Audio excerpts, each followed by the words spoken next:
Hai, selamat pagi dan selamat sejahtera kepada anak-anak murid Cikgu Su. Apa khabar semua hari ini? Cikgu Su harap semuanya dalam keadaan sihat walafiat. Mesti jaga kesihatan ya, sebab tak lama lagi kita akan dah hadir ke sekolah. Okey?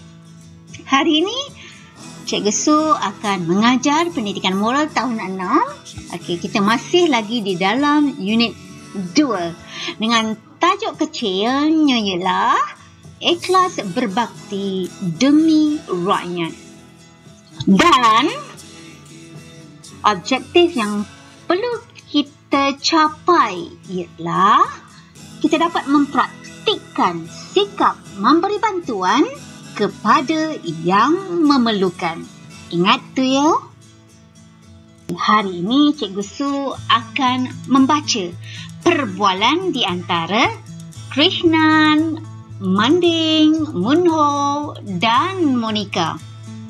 Semasa Cikgu Su membaca perbualan ini, Cikgu Su harap semua anak-anak murid cikgu dapat mendengar dengan teliti dan cuba memahami apakah intipati perbualan tersebut. Okey, dah sedia belum untuk mendengar Cikgu Su membaca perbualan ini? Jom dengar ya. Krishnan memulakan perbualan. Manding, kebelakangan ini kita dengar banyak golongan yang memerlukan bantuan. Antaranya termasuklah anak yatim, ibu tunggal, golongan fakir dan miskin. Manding menjawab, marilah kita memberikan bantuan untuk meringankan beban dan kesusahan mereka. Munho berkata, kita boleh mengulurkan derma, mengadakan gotong royong, membersihkan kawasan rumah dan menziarahi mereka.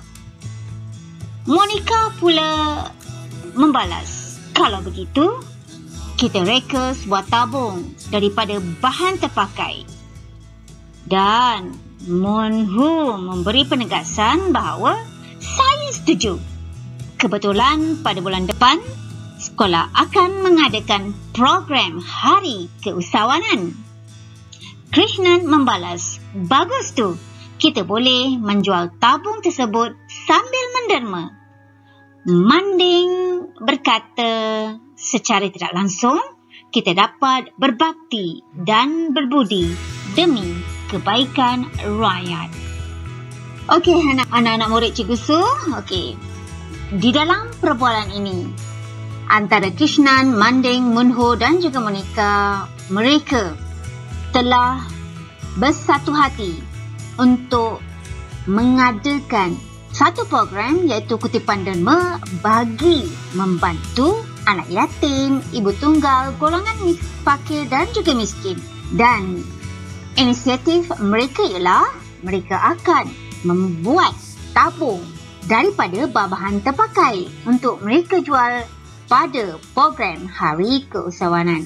Dan idea mereka sangat baik untuk membantu orang lain yang berada di dalam kesusahan. Okey, anak-anak Cikgu Su. Cikgu Su harap semuanya sudah faham dengan perbualan yang telah Cikgu Su bacakan tadi. Marilah kita teruskan pelajaran kita pada hari ini. Okey, seterusnya Cikgu Su ingin menerangkan tentang bentuk bantuan yang boleh disalurkan kepada mereka-mereka yang memerlukan berdasarkan dari perbualan yang telah Cikgu Su bacakan sebentar tadi. Bantuan yang boleh kita salurkan ialah yang pertama, dari segi keuangan. Sebagaimana yang kita tahu, wang dapat membantu mereka untuk membeli keperluan asas. Selain daripada itu, wang juga dapat membantu mereka untuk memperbaiki rumah mereka yang telah bocor, rosak, usang dan sebagainya. Dan yang terakhir sekali, wang juga dapat memberikan mereka semangat ataupun modal untuk membuka perniagaan, terutamanya sekali kepada ibu-ibu tunggal. Dengan ini mereka dapat mempertingkatkan ekonomi mereka di masa hadapan. Yang kedua, keperluan asas. Ya, kita boleh memberikan bantuan keperluan asas terus kepada mereka. Contohnya kita dah menyediakan beras, minyak, gula, tepung dan sebagainya. Memang banyak keperluan asas yang kita boleh berikan kepada mereka secara terus. Okey, kita dah siap belikan terus bagi kepada mereka. Selain daripada itu, pakaian juga. Sebab pakaian ni ada kalanya banyak pakaian terpakai yang ada dekat rumah kita. Pusat-pusat pengumpulan barang-barang terpakai agar mereka dapat menyalurkan pakaian tersebut kepada orang-orang yang memerlukan. Daripada kita buang atau bakar pakaian tersebut, kan lebih baik kita berikan kepada orang lain. Maka kita dapatlah ganjarannya, pahala. Okey, seterusnya, kita dapat memberikan bantuan berbentuk bantuan fizikal dan ubat-ubatan. Apakah yang dimaksudkan dengan bantuan fizikal?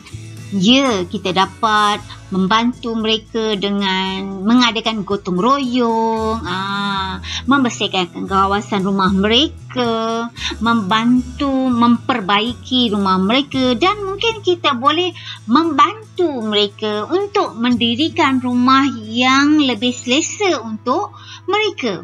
Dan juga ubat-ubatan agar kita dapat berikan kepada orang-orang yang memerlukan, mungkin yang sakit, lantar dalam family dia, ada yang tak sihat.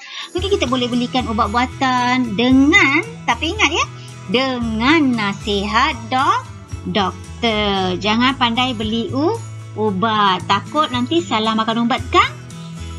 Lain pula jadinya ke. Okey, dan yang terakhir, memberi motivasi. Kenapa memberi motivasi ni perlu?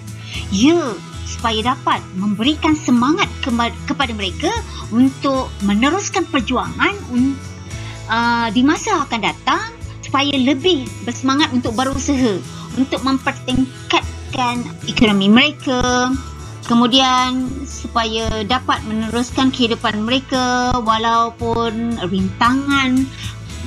Maksud cikgu, pelbagai rintangan yang datang tetapi masih lagi cekal untuk meneruskan perjuangan untuk membesarkan anak-anak, memberikan pelajaran kepada mereka, ya. Begitu juga dengan anak-anak yatim, agar mereka terus bermotivasi untuk belajar agar menjadi manusia yang berguna di masa hadapan.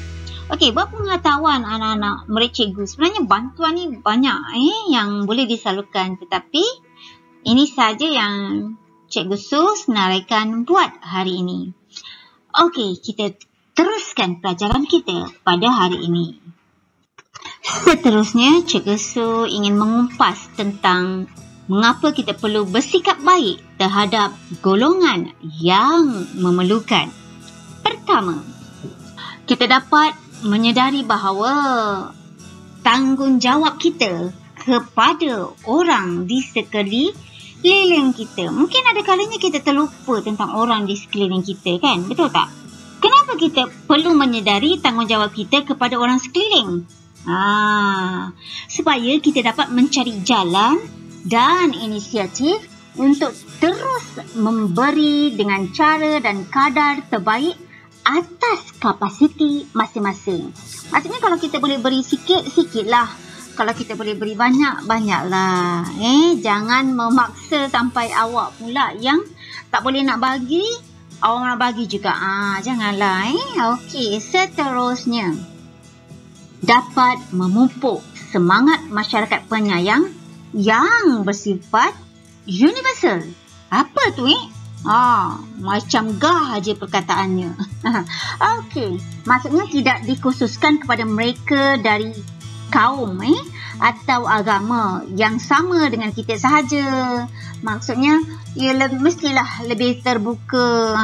Tak semestinya orang Melayu tolong dengan orang Melayu sahaja, orang India dengan orang India sahaja, orang Cina dengan orang Cina sahaja. Tidak.